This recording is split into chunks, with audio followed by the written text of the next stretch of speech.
What's going on, guys? Welcome to Everything Always. My name's Michael Roman. A huge day for DC fans everywhere, especially those still interested in seeing the original vision and cut of the Zack Snyder Justice League. And now two breaking headlines indicating we may be headed towards just that. The first of which revolving around a social media post and photos from the director himself. The second including a number possibly offered by Warner Brothers to get this done and including new reshoots. We're going to break down exactly what both reports say and the likelihood that we'll ever see the Snyder Cut of Justice League, considering one of the main actors has left the role and how he left it. Like I said, we're going to break the whole thing down, but first, if you could grab the subscribe button, we're giving away 2 PlayStation 4 Pros, as well as a whole slew of other Marvel-related stuff, including a limited edition Infinity Saga box set. If you want to be entered to win, all you have to do, hit the subscribe button, then hit the notification bell, leave a like and a comment on this video, and if you want, stick around to the end of the video. We'll get into all the giveaway stuff again there. Now, the first headline to break today about Zack Snyder's Justice League cut was that Warner Brothers has reportedly offered him $10 million to finish his version of the film.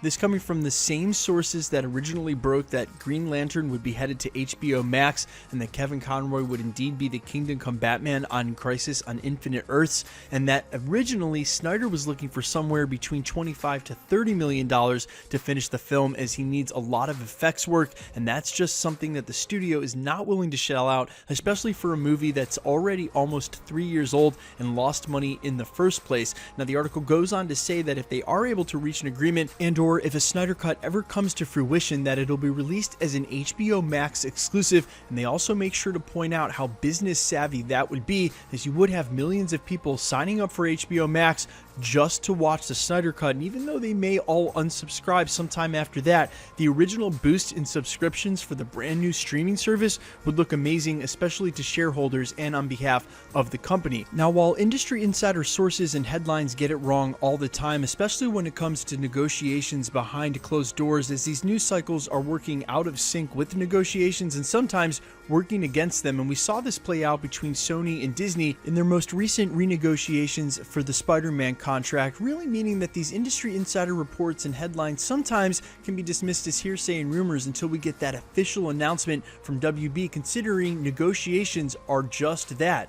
Then cut to, pun totally intended, Zack Snyder's most recent unveiling of a prize for a contest he was holding for a redesign of the Justice League poster. And let's read what this says. Please extend to the bearer of this slate the right to pass all security protocols and the permission to operate this motion picture scene and sync marker on the set of any additional photography for the motion picture known as Zack Snyder's Justice League, in the unlikely and purely speculative event that such photography is needed. Signed, Zack Snyder, followed by the second slate that says scene, something cool with Batman, Superman, Lois, or Martian Manhunter. Take however many it takes to get it awesome. Date to be announced.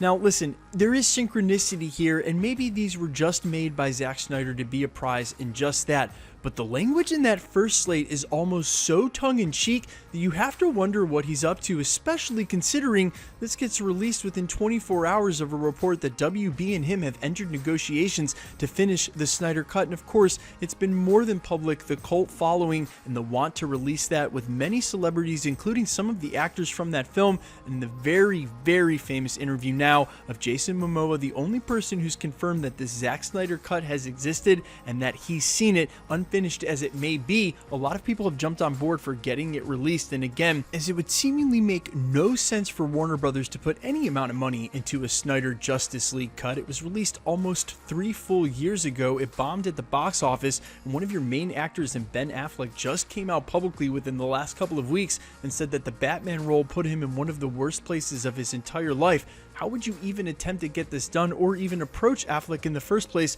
to come back for these reshoots? But when you put it through the scope of Warner Brothers thinking about how they can add content and drive subscriptions at HBO Max, you take all of the cult following that actually want to see this version of the film, and maybe there's a part of Ben Affleck who wants a little redemption, and you have Henry Cavill real recently as well saying that he's willing to come back to the Superman role if they still want him, that he hasn't given up the mantle just yet. Then you have all the beginnings of what you need to get this done. And let's remember, Warner Brothers were interfering with his filmmaking and scripts since before Justice League. They famously butchered Batman vs. Superman, and when you watch the extended cut of just the intro to that film, you can see that there's a tone and a pacing there that Zack Snyder was specifically going for, and that Warner Brothers was worried about doing. And this is my first time I've gotten to offer my opinion publicly about this, but Warner Brothers, you don't hire a director like Zack Snyder to do a film for you unless you want a Zack Snyder film. And if you do, and you're not happy with the film he's making,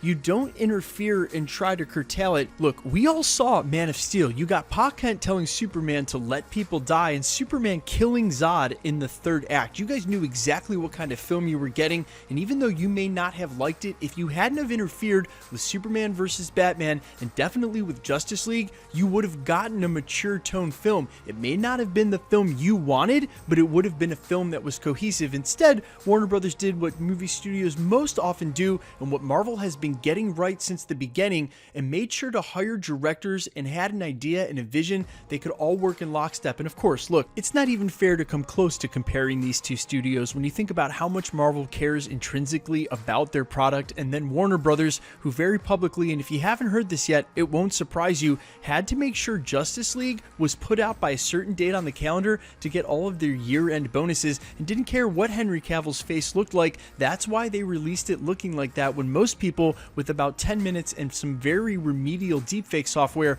can make it look better. The bottom line here is that Warner Brothers should have put their big boy pants on and fired Zack Snyder after Batman vs. Superman if they didn't want him to continue making Snyder films with the grit and the dark that he brought to the DC universe. Instead, they let him continue and then interfered to the point that he couldn't get what he needed to done. And when he finally had to leave the project due to outside tragic circumstances regarding the death of his daughter, they brought in Joss Whedon to finish his film. Can you guys think of a worse match to Zack Snyder than Joss Whedon? They're completely different filmmakers in tone, aesthetic, cinematography, direction, screenwrite. The list goes on and on and on. Just who is in charge over at Warner Brothers? Give me a call. I can make better decisions than you, and I'm running this shit from my living room. Anyway, regardless of how I really feel about Warner Brothers and what they did with their DC properties, I think the sentiment that I just displayed really reflects what was going on with DC fans, especially after they butchered Justice League. And now, considering that they could make everything right, or at least do good by the fans, at a price tag of $30 million, which is quite the discount on a major motion picture these days, especially an action CGI film, Spider-Man Far From Home, for instance, $160 million. $30 million is a drop in the pond for a lot of these executive producers who are used to cutting checks and reshoots all the way from pre-production through. $30 million would be something that was immediately subsidized by the subscriptions you get through HBO Max, and be an olive branch and quite the offering to Zack Snyder and the fans alike to at least let him get his film done and do justice, pun totally intended, by not only the actors they screwed over like Henry Cavill and that abomination of a CGI job, but the fans who got this offering as the very first cinematic interpretation of the Justice League. Guys, let me know what you think about all of this in the comments, and specifically, if you're not going to subscribe to HBO Max, is the Green Lantern enough to make you do it? And if not, would the Snyder Cut make you at least subscribe for the month to be able to watch this and then unsubscribe? I bet they're counting on that, and I think that's probably the biggest driving force behind this ever possibly happening. Let me know what you think in the comments, and quickly, let's get into the giveaway stuff before I let you go. We're still giving away 2 PlayStation 4 Pros, the next of which is at the 650,000 subscriber mark. We just gave away 2, not 2 videos ago, for the 600,000 subscriber mark winner, and all you have to do is scroll back to that. You'll hear both announcements at the end of that video. If you want to be entered to win, all you have to do, hit the subscribe button, then hit the notification bell, leave a like and a comment on this video, and that'll automatically enter you to win all the rest of the prizes, like the limited edition Infinity Saga box set. We gave the first one away on New Year's Eve. We're giving this one away in April on the 2nd anniversary of the channel. It'll be very close to when Black Widow is released, as I started this right when Infinity War was released, and I think they're going to have almost the exact same release date. If you want to be entered to win either of the PlayStations, the limited edition Infinity Saga box set, or any of the other prizes here at the channel that include tickets and DVDs for all of the Marvel and Marvel adjacent silver screen releases, as well as some specific DC releases like the Batman, which we will be covering here at Everything Always. All you have to do, and all the same rules will always apply: hit the subscribe button, hit the notification bell with notifications turned on, leave a like and a comment on this video, and because it's truly random, the more videos you like and comment on, the better chance you have of winning. All winners will be announced at the end of videos, and if you've missed any of those past winners, again, no worries. All you have to do is go back to the channel, look for the winner announcement and the sub count in the title, click on that video, and scroll to the end. My name's Michael Roman. This is Everything Always, guys. Thanks so much for checking out the channel, and stick around. We'll be posting again real soon.